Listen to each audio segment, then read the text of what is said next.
ബാലുശ്ശേരി നിയോജക മണ്ഡലത്തിൽ കന്നി അംഗത്തിനിറങ്ങുകയാണ് UDF സ്ഥാനാർത്ഥി VT സൂരജ്.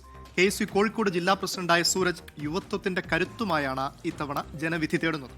ബാലുശ്ശേരിയിൽ ഇത്തവണ രാഷ്ട്രീയ കാറ്റ് മാറ്റിവീശുമെന്ന ഉറച്ച പ്രതീക്ഷയിലാണ് UDF ക്യാമ്പ്. കോൺഗ്രസ് സ്ഥാനാർത്ഥി പട്ടികയിലെ യുവമുഖമായ VT സൂരജ് ചെങ്കോട്ട പൊളിക്കാനാകുമെന്ന ആത്മവിശ്വാസത്തിലാണ് ബാലുശ്ശേരിയിൽ കന്നി അംഗത്തിനിറങ്ങുന്നത്. വിദ്യാർത്ഥി രാഷ്ട്രീയത്തിലൂടെയാണ് VT സൂരജ് എന്ന യുവനേതാവ് പൊതുപ്രവർത്തനം തുടങ്ങിയത്. വാകയാട് ഹയർ സെക്കൻഡറി സ്കൂളിൽ KSU യൂണിറ്റ് പ്രസിഡന്റായും ചേളന്നൂർ SNG കോളേജിൽ യൂണിറ്റ് സെക്രട്ടറിയായും പ്രവർത്തിച്ചു.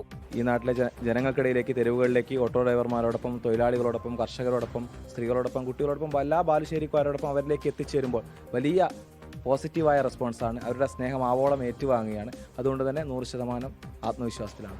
കോഴിക്കോട് ജില്ലയിൽ ഇത്തവണ കൂടുതൽ UDF MLA-മാർ ഉണ്ടാകുമെന്നും പൊളിച്ചാൽ പൊളിയാത്ത കോട്ടകളില്ലെന്നും സൂരജ്.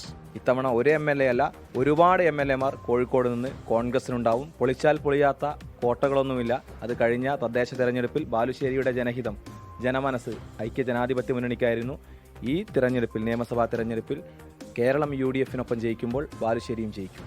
KSU കോഴിക്കോട് ജില്ലാ പ്രസിഡന്റായിരിക്കെ മലബാർ മേഖലയിലെ +1 സീറ്റ് ക്ഷാമം പരിഹരിക്കണമെന്ന ആവശ്യവുമായി നടത്തിയ സമരങ്ങൾ ശ്രദ്ധേയമായി. സമരങ്ങളിലൂടെ വളർന്ന യുവനേതാവെന്ന ഇമേജുമായി തെരഞ്ഞെടുപ്പിനെ നേരിടുന്ന VT സൂരജ് ബാലുശ്ശേരിയിൽ ജയിച്ച് കയറുമോ എന്ന് കാത്തിരുന്നു കാണാം. 24 കോഴിക്കോട്.